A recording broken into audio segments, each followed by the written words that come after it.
They are training people, telling them some fairy tales. The problem is not even the idea of modernity or progress.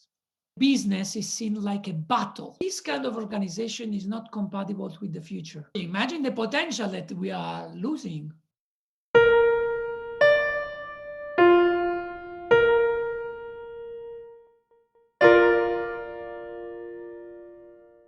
Welcome, Mario. Hello, good morning. Good morning. Thank you very much for having me here. Thank you very much for coming. I'm very excited. So I'm wondering if you can help us to zoom out a little bit to understand where we all are in the whole system. What are the core drivers of our core economy, and perhaps maybe some of the key business models? Wow, this is a very big question. First of all, you should know that I'm not an economist. I'm an engineering as a background. So when I approach economics, I approach from a very technical background. So why I'm studying innovation and why I'm interested in how economy works, because many years ago, I worked a couple of years in Bolivia trying to convince what is called indigenous people to adopt a photovoltaic solar panel to light their houses. And this was a very, very remote places. So I was really struggling not only to achieve these places, but also to have a human contact with these people. No, we were very different. And the project, I cannot say that it was totally a failure, but it didn't achieve what I expected. So I start wondering what's happening there. So why people are not accepting the best technology that we can offer, no? We were European, we were, at the top, at the frontier of knowledge. Why other culture didn't accept our technology? So that's my starting point, no? That there is a strong connection between culture, technology, and what we call the economy. This is just a caveat because many people can criticize my ideas from an economic perspective because we are quite heterodox. So the usual criticism is that, okay, but this guy is not an economist. What he knows about the economy. So my perspective is from, of course, scientific and technological perspective. So what is the economy in terms of a system thinking? So what are the different elements that compose the economy? I would say that I'm also very far from what is known as classical economics, or the dominant way of framing economics, which is neoclassical economics, if you are a trained economist. From your perspective then, how would you construct or how would you describe the core drivers of the current economic system?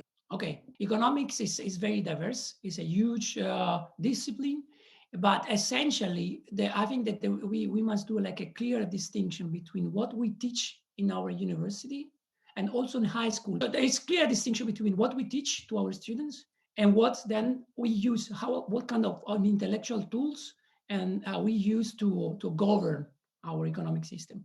What we teach in school is that economy is something completely separate to the physical world. 90% of the econ courses are talking about a very simple diagram in which we have householders, then we have probably the bank system, then we have firms, right?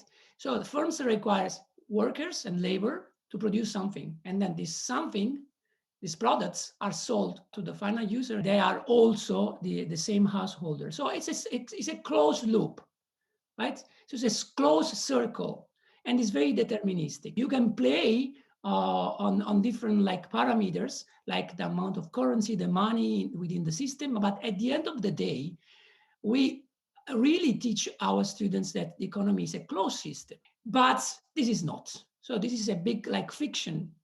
In reality, we know that the economy is based on energy and raw materials. So we need energy and raw materials to produce this laptop I'm using to connect with you, to produce everything as you can see in this room, is based on flows, on energy and material.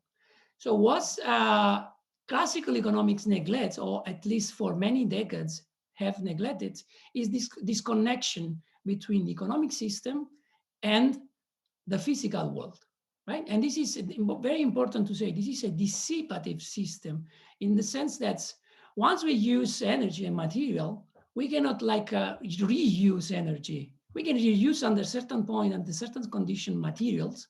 There are limits to do that, but we cannot reduce energy. Eventually, all the energy that we use to make our society function comes from the sun. This is a big turning point. When we realize that our economy is based on a physical layer, then you realize that there are a number of limits that you cannot cross, because otherwise the sustainability of the system is jeopardized.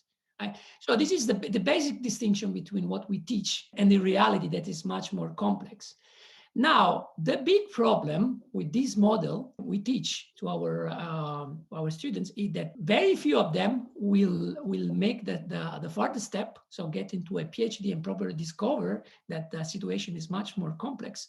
And most of them, they will go to companies, they will go to governments, they will go to work for public institution. Then they will apply their mental model to the world. They will look at the economy as a closed system, and they will look at money, which is an abstraction. Now it's basically everything is electronic. Banks can create as much as money they want. So they will use like abstraction, like money that is potentially infinite, to deal with the very concrete problems and dealing with resources that are not infinite, they are finite.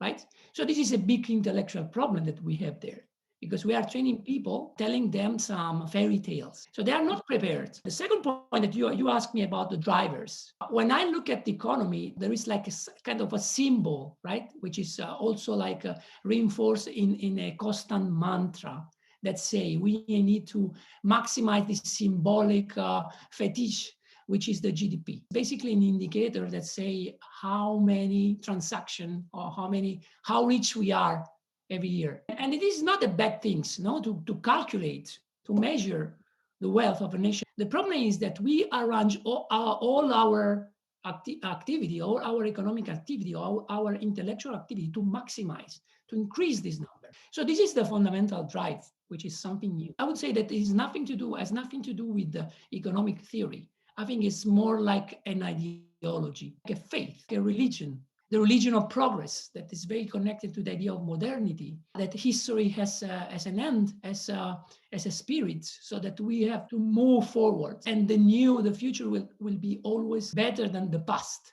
So we need something to measure it, like a performance indicator. And these performance indicators can be better every year. So it's a very simple story, if you like. It's a fairy tale. Right? It's that is simple. It's easy to communicate.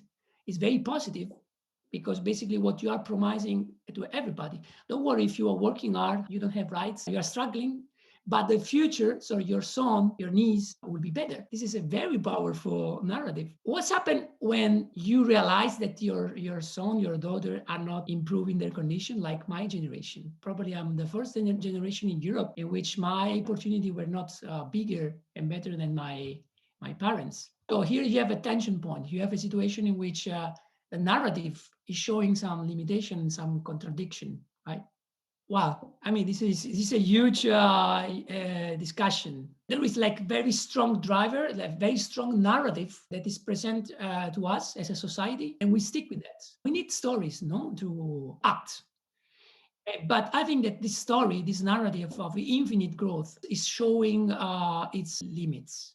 And we are in a situation in which it's evident, it's blatant that there is something wrong with this model. And you can see it's at different level. You can see in terms of ecosystem destruction, that of course is a cause of the pandemic, no? The impulse, the drive to conquer new spaces, appropriate natural resources, is destroying ecosystem and is releasing into the environment viruses and all sorts of stuff. This is nothing new into the history of humanity. There were always like culture that were more aggressive than others. And then there are also like some social limits. When you organize your society around this idea of maximizing material growth, you are neglecting an important fact of human life. That's once I have a good home, once I have a good car, once I'm happy with my family, adding more car, adding a new bigger houses, and then another one, and then another one. You know, the satisfaction that you get each time is less and less and less. This is clear in the research on happiness. The most happy word in the people are not necessarily the people who are the richest people. after a certain point of material well-being, people start valuing other things, having more free time, having more time with your friends and children, and so on. So it's a problem of how we create our value in terms of society. And of course, this is very complex because Australia is not the same than Europe. In Europe, there is a huge diversity. I'm Italian, so our cultural value system is similar to the Anglo-Saxon one, but it's also different. China is a completely different world, and it is very interesting actually, because on one hand they embrace the extractive capitalism, on the other way they are talking about ecological civilization. So this is a very, very interesting moment to understand how this value system is challenged from different perspectives, right?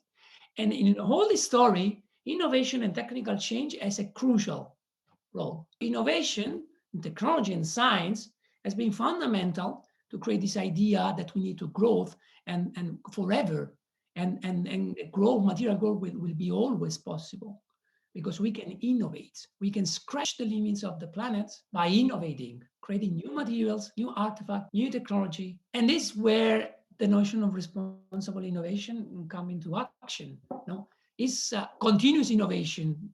So the way, like Joseph Schumpeter said, destructive creation, creating by destroying the old stuff. It's a very important point because we use innovation to destroy the old world to create new world. But this is never end. We use this buzzword, this rhetoric of creation, of being creative. But what we mean actually is destroying. We destroy stuff. So innovation is important to growth. I see it as like the two sides of the same coins, no? The two very interconnected things. And of course, we can talk about science as well, because science is also instrumental to convince people that the future will be better than the past. But I don't want to talk. I want you to ask me questions as well. Before we go into, because we're going to talk about the post-growth approach, just want to go back to the market economy. It has been there and it's been pushed for quite a number of decades. Can you talk about the positives? Yeah. Okay. Let's talk about markets. I think markets is a fundamental element in this story, in this fairy tale. Again, I'm not an economist, so my understanding of market is more empirical kind, not theoretical. Market economy basically is a society in which most of what we need for reproduction is provided by markets. If you look at history of humanity, this is something very recent. In the vast majority of human history, we produce the means that we need for survival. We collect it and we make our stuff. Okay. And I'm not talking about only hunter and gatherer society, but I'm talking about also traditional society. Even my grandfathers, my grandparents, most of the need that to live was provided by themselves or by the community, was not mediated through the markets. So what's happened when we transform this traditional system into a market economy, into an industrial capitalism? That most of the things that we need to survive, food, clothes, everything, things are produced by companies that are usually like private enterprises sold into a market, which is not a bad thing, but has some serious limits. We discovered in the last 2 centuries of industrial capitalism that markets are very good at allocating certain goods, but at the same time, they are creating inequalities. Access to information is asymmetric, is not equal among the people who are supposed to make the transaction. Markets are creating inequalities, and this is clear. I mean, if you look at the data, this is something that is not questionable. It's evident. Inequality is increasing everywhere, even in a society that adopted market economy, like China, for example, or India. The inequality, they were an equal society, of course, but inequality has increased constantly. And we have seen from the decades of the 70s, when we moved to a neoliberal order in which we release many of constraint of markets. So we gave to the markets more freedom. Inequality increased. People like Piketty have documented this. The second problem with market economy is that they need expansion. Why? Because if I'm a company, I get a loan, and a bank will say that my investor will say we need a return, and this return should be very high. So I need to expand. I need to sell more, because this is the only way that I can pay back my debt, and this is the only way I can make my investor happy. So I need to conquer new markets. And what's happened? It's happened then. Market economy has a clear distinction between productive work and reproductive work. Productive work is what we do in companies. We produce stuff. And reproductive work is all the work that we need to produce, but it's unpaid. So I come back to my place. I make my dinner. This is productive. I take care of my children. I bring them to school, to football, or to dance, or playing music. This is all reproductive work, which is unpaid. But market economy tends to commodify all the things that were usually out of market economy, tends to be like commodified, tend to be appropriated and conquered, because we need new markets. Dating sites are a classical example of how something that was done out of market economy has become like marketized. And of course, market economy is only possible probably three elements. One is the fact that we appropriate free goods from nature. So nature is not charging money. So there is a forest there, we go there, appropriate, and then we sell it. Second, that is the invisibility of reproductive work, which is unpaid, usually carried out by women. The care work. And of course, exploitation of workers, right? That because something that was unbelievable for a few generations ago is the fact that you can sell your labor. For traditional society, selling your work equals to be slave. Now we have people that sell their time and the workforce on a labor market. So market appropriated also the productive sphere. This was unbelievable. Of course, that society were society that were undemocratic. They were totally unequal. I don't have a romantic idea of traditional society. I'm just saying that culturally speaking, markets is something new. Markets were relegated to a very specific niche within society, which is interaction with unknown people. In traditional society, you market and you barter with people that you don't know. You are not supposed to market goods with your neighbors, which member of your community. You exchange stuff.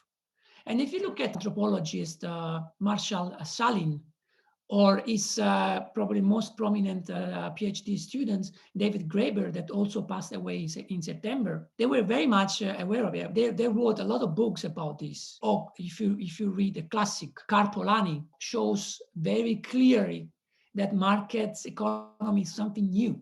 It is not something natural. And of course, when you start commodifying everything, technology and innovation, it's also something that you can buy and sell. That's why we now are talking more and more and more of commodified science. Science is functional to economic growth. So innovation and science are functional to economic growth and must be controlled by market economy, because this is the most efficient way. And the result is that because the market economy needs to sell stuff independently of their usefulness in terms of socially useful production. We as a user, we as a client, we don't have control on production. Just we are buyer. So the result is that a huge portion of innovation and science and research is dedicated to something that don't solve problem, but sell. It's good for selling and not useful stuff. Look at the selfie stick, for example. Some people might think that's quite good, I don't have one, but yeah, we enter in a psychological sphere. What is useful and what is not useful? Yeah. So before we say, okay, let's now chuck everything out, is there anything that we can do to improve the market economy? Market, like I say, are not bad. Markets are very good at producing, allocating certain kind of resources in a very efficient way, but there are some limits. My idea, but it's not only my idea, is something that we have seen from the very beginning of market economy. There were some limits because people were aware of the fact that markets needs to be controlled. The starting point is that markets tends to create inequality. So that's and they are not very good at dealing with externalities, like, for example, environmental impact and stuff like that. So the first point that I will say is that we need more restriction on markets. We need to limit, like in the medieval age, or like in the ancient times. There were like mechanisms to limit the action of markets first. So control markets. Certain things are not to be sold and buy. So certain things we need to remain, we need to keep them out of the markets. What are these? For me, are all the things that we need to have a good life. So all what we need, we define as a welfare, education, health, probably housing as well.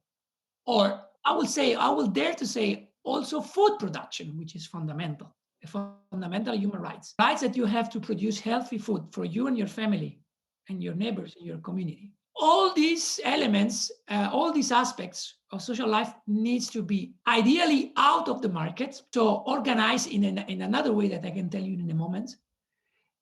Or if you decide that a certain kind of market can be used to allocate certain goods, we need to be very careful. We have to have a democratic discussion, debate of control markets. What is the alternative to markets? We always think about, public goods and markets. This is fictitious. This is not true. There is a third element. Economists like Elinor Ostrom knows very well and studied very well. She won what is called a Nobel Prize for Economy. It is not a real Nobel Prize, but this is another topic. The commons. So what are the commons? Commons are pool or resources that are usually co-managed by a community. So they are not entirely public and free goods. They are subject to certain rules. And these rules are decided by the community that is in charge of taking care. So you remember this word, taking care, not exploding resources. So certain goods like education, health, or also food production, normally in general in many traditional society were managed in terms of commons. Think about common lands in the UK, in England, before the movements of enclosure, in which the rich people say, okay, no, this land is mine. So if you want to work this land, you have to transform yourself in a free person to a seller wage worker, right? So you have to put your labor force on the market, right? So many resources were traditionally managed as a commons. So the alternative to the markets are the commons. So we can have a society which is diverse. We can have markets that can deliver certain goods, commons, and the state that in different way or in different proportion according to culture, according to each kind of society, can deliver certain services. This is something that we have seen during the history. For example, in the UK, until the decades of the 80s, there were a lot of a sector of economy that were very controlled. For example, tax on rents, on income. I don't know the exact figure, but they were like up to 90% corporate taxes, 90% in the UK. So I'm not talking about Soviet Union. And why I say that? Because the evidence shows that in certain sectors, markets are extremely inefficient. Look at the construction, the housing sector in Europe. Europe, we have around 11 million homes or houses, flats that are empty. And in the country I'm living here in Spain, there are a lot of people that are not able to afford the rents because they are more than 50% of their income is for paying a flat in Madrid or Barcelona. So they are losing their houses. They cannot pay their mortgages. Or the food that is waste in Europe. There is tons and tons of. So we sell this idea that markets are efficient, but in many sectors, markets are not efficient at all. So markets are good. I don't want to abandon market economy. My ideal situation is a situation in which markets are limited to certain aspect of life. We use a mix of sources to get what we need for life, for a good living, right? Markets, the commons, the state, the community.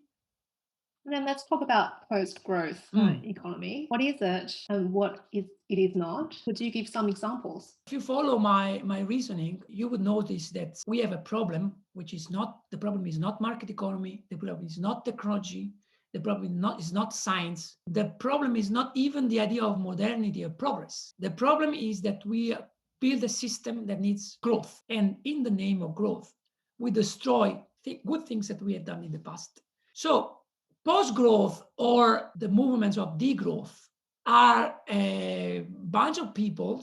They've always been around people that challenge this idea of expansion, of having more and more and more, that question this idea of endless growth on the basis of very simple evidence. The first one is that we cannot keep producing, consuming more and more and more without jeopardizing the environment. So what we call GDP as a physical base, that are energy and raw material. We don't have a global planetary GDP increase without an absolute increase of material. There are countries that were able to decouple GDP growth, energy, and material use. But if you look at these cases like England or Germany, probably the Netherlands, you will see that they don't take into the account products that are produced abroad. So we need to consider the whole planet. Up till now, there is no absolute decoupling between GDP increase and energy and material use. We cannot arrange our economy around the maximization of this kind of indicator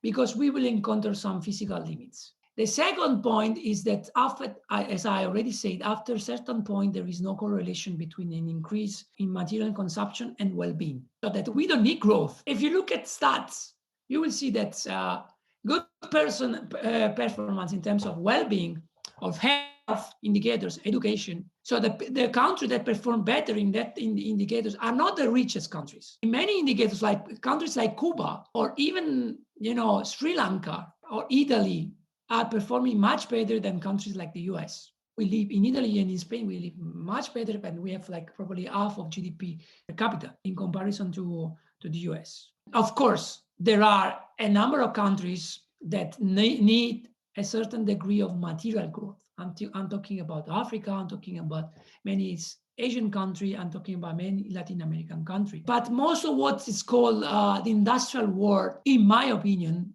needs a planned reduction of economic activity together with a serious redistribution of wealth. This is also because we need to reach like a global kind of environmental justice, because our growth in the past also based on exploitation and extraction of raw material from the south. So I'm not saying that the other countries don't need to grow. So certain countries need a certain kind of growth. But for me, it's an illusion to think that growth will solve the problem of poverty or create more jobs. There are many examples of post-growth, of degrowth, concrete example. The problem is that they are very fragmented and they are not explored in a systematic way. For example, social cooperatives in Italy or in Spain, in Catalonia, there are hundreds of cooperatives that work on non-exploitative model in which production or delivery of services is done in a more participative way. For example, there are cooperatives that provide internet connection and renewable energy, food co-ops that are working on a philosophy of limits of self-sufficiency. They are very creative in many cases. I'm talking about common movements all around the world. I'm talking about well-being movements in South America, the Buen Vivir, based on indigenous philosophy, indigenous epistemology that look at nature as a home with some limits. No, that's the word. Actually, the funny thing is that the word economy comes from the Greek. That means oikos, home, and nomos means law. The laws of the home. So how we take care of our house, our home. And our home is limited. So there are some certain limits, so we have to manage within certain limits. There are ecological, agroecological movements everywhere in the world that attempt to reconnect what is called the clients or the user of food, the people who buy the food to survive, with the producers. There are people like peer production movements. I'm talking about the open software movement, the open source movements. I'm talking about also technology with this autonomy and self-sufficiency lens, that innovation needs to improve people's life, not only maximize profits. There are very fragmented examples. And of course, there are countries that are trying to experiment with different indicators. International bodies like the European Union that published a report a couple of months ago talking about growth without growth, how we can maximize well-being without economic growth. There are countries like Bhutan that are very small, that they don't use GDP, they use the happiness kind of indicators. There are countries like New Zealand that are experimenting, or at least in this public discourse, the prime minister is openly challenging this idea of economic growth. There is China that is also like experimenting this new idea of ecological civilization. I don't know a lot about it, but at least they are talking about, because I think the Chinese are very much aware about the problems of limits. And there is also like a big rhetoric, anti-China rhetoric, no? That is, it tends to focus on certain aspects of China and disregarding other aspects that are much more interesting, no? Like the fact that they are experimenting with transition, with ecological transition. And because they have the political tool to do that, the top-down planning tool, in some aspect, they are performing much better than neoliberal countries like the European Union or the US. There are people talking about post-growth, people are talking about reduction like degrowth. Let's rethink our economy. Let's be agnostic about growth. We don't mind if the GDP increase or decreases. Let's focus on other things. Let's focus on the fact that any child in this country is not supposed to suffer for hunger, or that everybody has a decent house. Let's focus on other things. Unfortunately, I will say that there is no systematic and very strong public debate about this. The good thing is that I'm having this interview with you, and I'm talking in different forums, and these ideas are no longer taboo. The fact that the OECD, the European Union, are hosting debates in which there are people openly question, people like Tim Jackson, for example, that just published a book about post-growth, that open question this idea. It's a big achievement. Yeah, I was going to ask you, how is the support around post-growth, degrowth research? Is it more accepted to have this kind of? I think that there is an increasing level of acceptance of this idea, because maybe people know that the fact that the GDP is increasing, like in the US, doesn't mean that their life is improving, especially in the US. In the US, the GDP is increasing despite the COVID, or has been increasing after the crisis of 2008. But inequality is increasing. So people are not stupid. They know, they see. So they are more like open to absorb new challenging ideas. Of course, this means also polarization. Look at the Trumpism or the Brexit. There are also people that are accepting like crazy stuff, like crazy ideology, that there are migrants, the Chinese and the Mexican that are inviting us. But there are more and more people. Professor Tim Jackson in the UK has a center for prosperity in a post-growth world. My friends in Barcelona in the ICTA, the Institute for Environmental Technology, they aggregate many young people and not so young people like me around this idea of degrowth. In Italy, there is a movement, a political party like the five-star movements in Italy, that were proposing at least to challenge this idea of the endless growth. There is a huge movement also in India, even in science, because scientists are very much aware about the anthropic limits of the economy. Are they mostly young people? Are they mostly from countries that are still developing, who are calling for a new way of looking at economic structure? Or is it quite diverse? There is something that is connected to the young generation. For example, if you look at all the movements around the climate change, they are much more aware of some people that say, especially from the left, I would say, the traditional left, that say, oh, yes, you talk about this because you are rich, you are middle class in the north, that you can afford to say, we need to degrowth and consume less. But I think there are many movements in the South. Look at decolonization debates, decolonizing knowledge, decolonizing academia, decolonizing everything. in Africa, in South Africa especially, they are talking about the fact that this idea of expansion is a Western idea. Binary, the cowboys ideology of conquer. A lot of people in South America that traditionally were talking about the fact that this is something that is being imposed by the North. In India, there is the newer wave of Marxism in Kerala. They were very much attached to this idea of a new kind of eco-socialism that challenge growth. One of my big source of inspiration, Arturo Escobar, American Colombian anthropologist, he claims that society in the South are much more prepared to imagine a post-growth society. So I think diversity is a good thing. And actually they talk about pluriverse. I have his book here somewhere. Pluriverse means that we don't need one alternative to growth. We need more alternative to growth.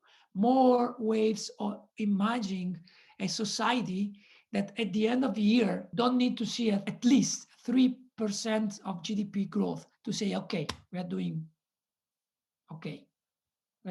well. So if I say to you, Mario, you are a CEO of a company, and now we're in a post-growth economy, how would you set up this company? But this is a very tricky question.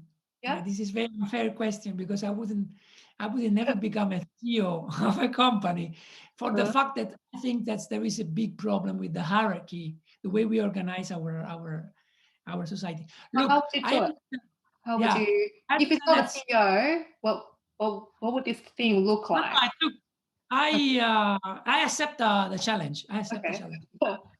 The problem is that my story is going to be it's very difficult that my story will be possibly accepted by people working in real companies. No, people working in real companies say, okay, yeah, I understand, and probably I can share some of your thoughts. But on the ground, we are living in an organization that at the end of the day needs to repay their debt, need to repay their investor. This is the way it is. You are an idealist. This is utopia, right?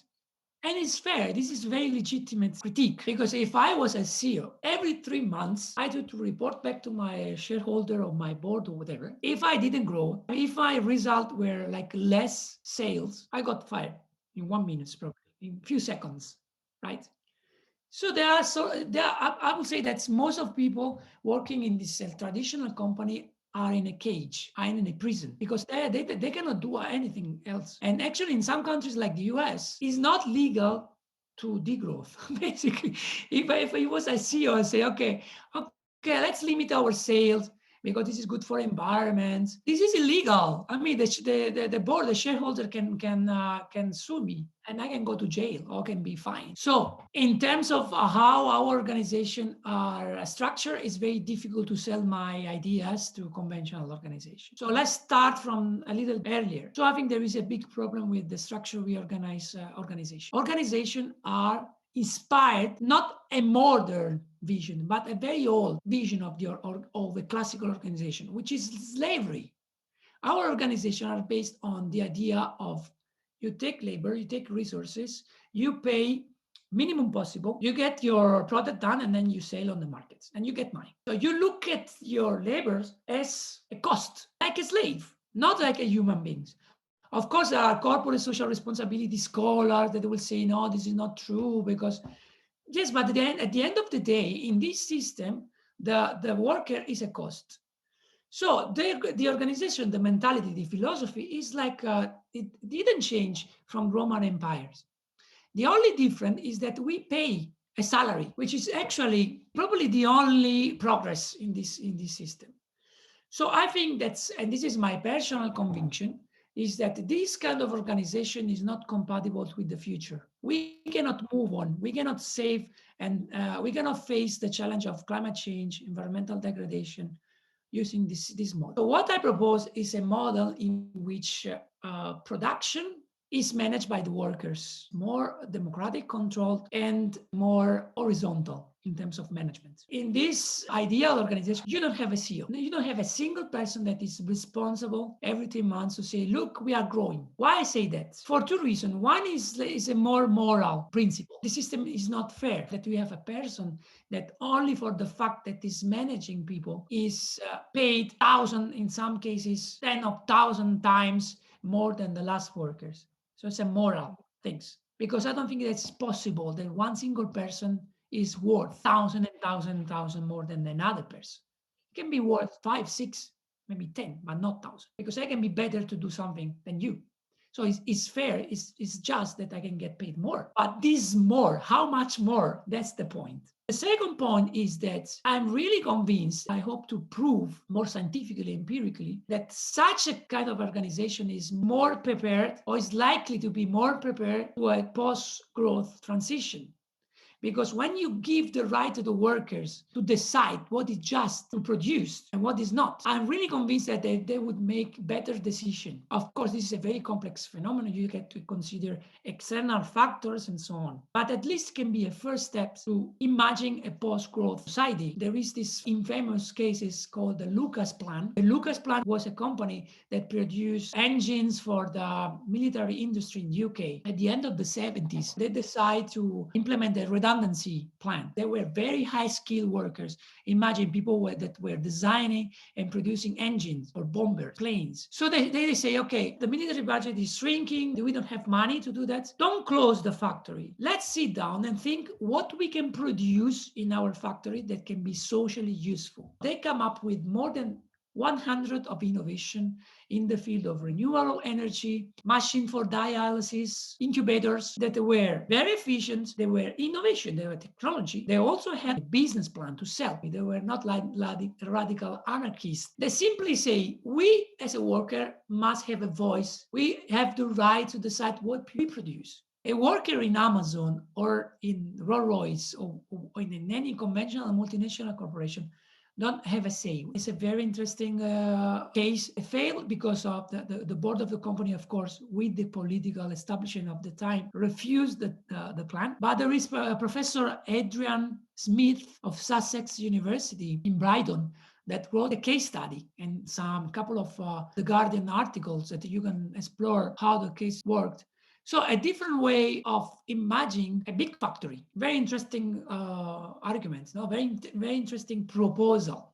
Let's make the worker owner of the production. And they were very creative. This is also connected to the idea that there is a fundamental hierarchy of the way we produce knowledge, which is something related to the notion of responsible innovation. No? Responsible innovation calls for including more voices, like the voices of the worker, the people who materially produce stuff, not only the scientists. They have knowledge. And you mentioned, of course, growth is not the only thing. Then in this scenario, what will be the measures? Well, that's a very, very important question, very relevant question. And I don't have clear answer to that. The way we create money, finance our company is problematic because of this idea of debts. That we create money that we actually is not money, is a credit. Any credit is attached to this idea of debt. And we need to repay the debt back. If we don't grow, we cannot generate the interest. And of course, if I'm an investor, I want more back. So you can see that there is like ingrained in the system the idea that money needs to grow. I invest because I want more. I don't have an answer to that.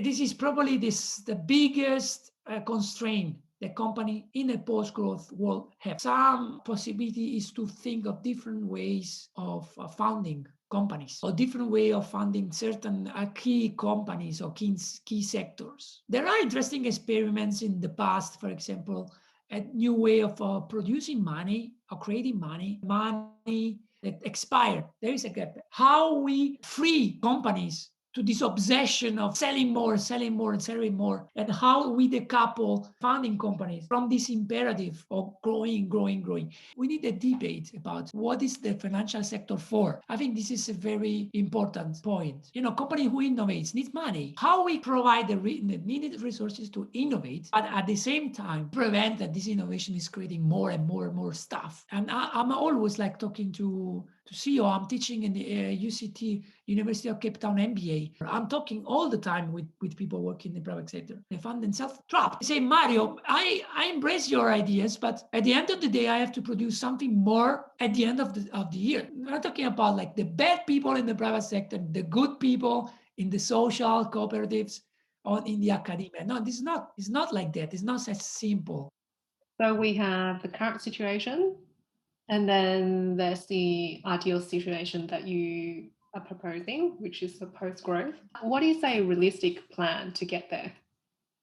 I think, first of all, let me say that utopia is very good, because as Eduardo Galeano says, utopia is like a nice girl that you try to approach her and then she's always like far. But the important thing is not to reach her. The important thing is to keep walking. So utopia gives you the push, the driver to move forward. So this idea of degrowth and post-growth is just an ideal, and we need to work to go there. But if you read my Tim Jackson or my friends in Barcelona, they just published the book, The Case for Degrowth, last year. Federico De Maria, Giorgio Scallis, Giacomo D'Alisa, João Martinez Alier. They have a plan which resemble more to what we had in the 60s and the 70s in so-called developed country like the UK. So for example, higher tax to the rich, implement controls on markets, financial markets, for example, imposing ecological taxes, abolishing subsidies for oil companies or not other noxious industry. And in Europe, the oil industry is receiving a lot of public money. Imposing absolute limits to the exploitation and extraction of natural resources, even abandon measuring GDP in favor of more complex set of indicators. Is there? We don't care about it. So most of these are not revolutionary measures. So they are not like the Soviet Union organization of economy, planned economy. No, they are something that were in place in the UK or in many European countries in the 70s. Of course, then we can think about more radical action, like, for example, gradually investing the efficiency gains that we get from innovation and from the increase of productivity through technological innovation into reducing working hours, for example. We can have less hours gradually worked or more distributed, the same salary possibly. So imagine that you get like a better technology, so we can produce more stuff with less resources and less working time. Instead of getting more money and sell more products, we keep production the same and we diminishing the number of hours. Like Bertrand Russell was saying more than 1 century ago, we need to increase efficiency to work less, spend more time with our friends, with our family, spend more time partying, wasting a limited amount of resourcing, having fun, for example. Regulate the financial sectors. And more radical stuff can be like establishing a set of incentives for more to creative self-managed organization in order to improve this idea of, to change, to make a transition from a classical conventional organization based on the pyramid, the slavery model, to a more democratic organization, pioneering measure like a universal income rent that probably avoid people accepting miserable jobs or disincentivizing useless jobs, as the anthropologist David Graeber, his last book is called Bullshit Jobs. We have a lot of jobs that are useless. So if you give money to people to think about what they really want to do, probably there are a lot of jobs that we don't need it. My final message is think about ways of innovation. So innovating in the way that are more focused on an ethic of care about things, care about objects, care about processes, care about people, instead of the Schumpeterian idea of innovation as a creative distraction. Who is doing post-growth orientation well? Nobody. Nobody's No doing No, there are people that are more countries that are more advanced in terms of discourse, and debate. Even in the country in which the debate is vibrant, there are very few concrete action. In Spain, for example, there is this debate, but the traditional left is very much against that because they think that post-growth, degrowth is coming back to the cave. I hope that I transfer to you that this is not the case, that I love innovation, I love technology, I love science. It's about moving forward, taking something good from the past. 3 months ago, the Spanish government approved to finance a pilot study to reduce the working week to 4 days. In New Zealand, that was an interesting place in terms of debate. China, I think I would love to speak Chinese to understand what is going on there. What is the debate there? Far from all the Western rhetoric of that, they are a dictatorship and all this stuff. I don't buy that. But unfortunately, my Mandarin is very basic. But so it would be very interesting to understand what's the debate, because they think in terms of civilization. They don't think in terms of one generation. They look at the future. I think that the Chinese elites, they are very much aware of these challenges. So then what do you think about circular economy, sharing economy? Are these steps toward? These are buzzwords. These are empty buzzwords, empty containers in which you can put whatever you want. At the moment, I would say that the European context, which is the one I know, is using circular economy and sharing an economy in a tokenistic way, in an instrumental way, the way they are using in responsible innovation as well. So it's a way to the system to keep doing the business as usual, not serious reflection about reduction. Circular economy, if you look at the Ellen MacArthur Foundation, they say growth within. So it's all about growth. How we can imagine different ways of keeping growing. And sharing economy is very much a buzzword. Sharing economy. Uber is a sharing economy, a company that exploits their workers at all levels, that are not even workers, that are people that can be connected and disconnected whenever the company wants. So they're gonna be unionized. They're gonna create like a union to claim for their rights, or Airbnb. That is completely driving people who cannot afford the rents from big cities and capitals in Europe. So this is their sharing economy. It's nothing to do with exchange, with non-market economies, with commons. You know, we have to be very careful the way we use, or even degrowth and post-growth are being co-opted. There are people saying in the London School of Economics, they are publishing papers saying, an article saying we need to degrowth. And then when we go there and look at that, what degrowth means less rights for the workers, more time worked, less material consumption, or so like austerity. So degrowth equals austerity. But degrowth doesn't equals austerity. Degrowth means flourishing, means abundance within the limits, abundance of life, not austerity. I think one of the messages I got from degrowth is if we don't focus on just one thing, like for example, GDP, and we focus on diverse range of different measures, then we can expect people to have the freedom to really innovate and be creative and solve different problems, the problems that actually needs to be solved. You get it. You imagine that there are in the UK, there is recent like surveys. They say between 60 and 70% of people do jobs that they don't like, including 20% say, oh, I don't know, I'm just guessing. Around 20% say that they hate their jobs. Imagine these people having free time to do what they want to do, possibly good things, not like going around, messing up. Okay, imagine the potential that we are losing. Yeah, I guess that gives me the question of, is it, don't want to get too political, but is it a question of power? Because when we decentralize, where people can have more freedom, We didn't touch these, but of course, I think that it permeates from my words that there is a political discourse.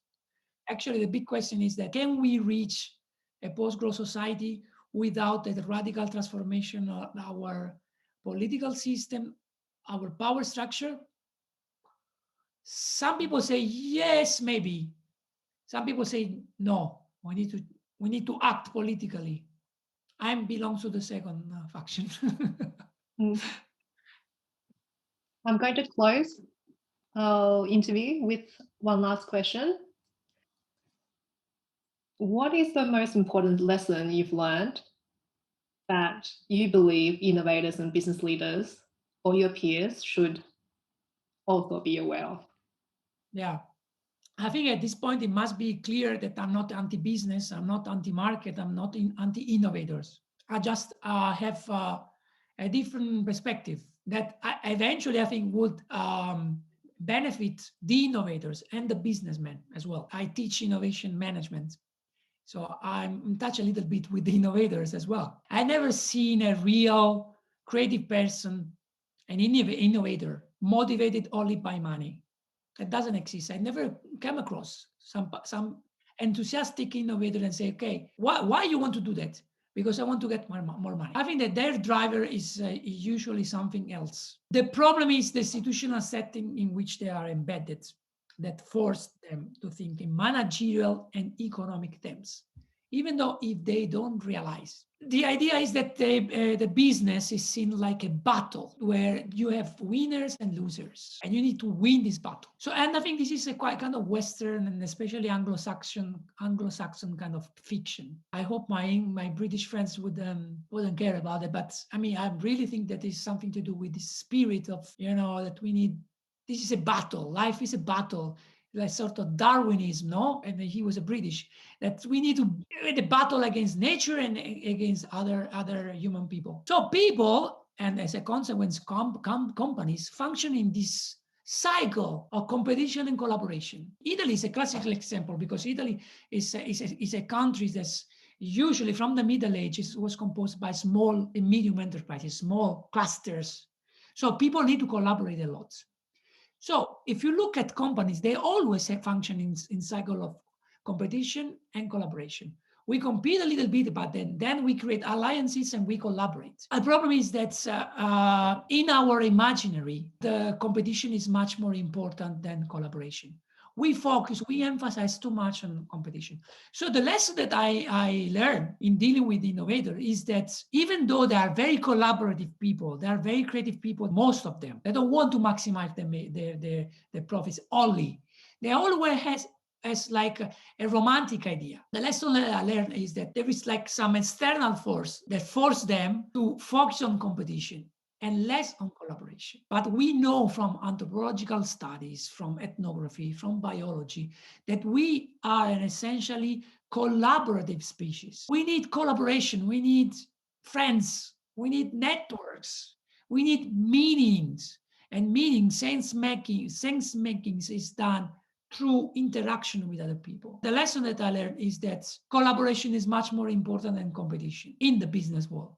Much more important. And I think it's also the key for creating post-growth innovation. All the examples that I made from the Lucas plan to the peer production to the open source movements are all examples of in which collaboration is much more important than competitions. Thanks, Mario. Thank you. It's been really interesting. I thought this conversation would be quite interesting, and it has been really interesting. And I hope our listeners and everybody enjoyed it as much as I did. And I hope you will come back one day and have a part 2 conversation with us someday. Yeah, sure. And I hope to visit Australia because I've never been there when the COVID is finished. Yeah, please. Yeah. Okay. Bye-bye. Cheers.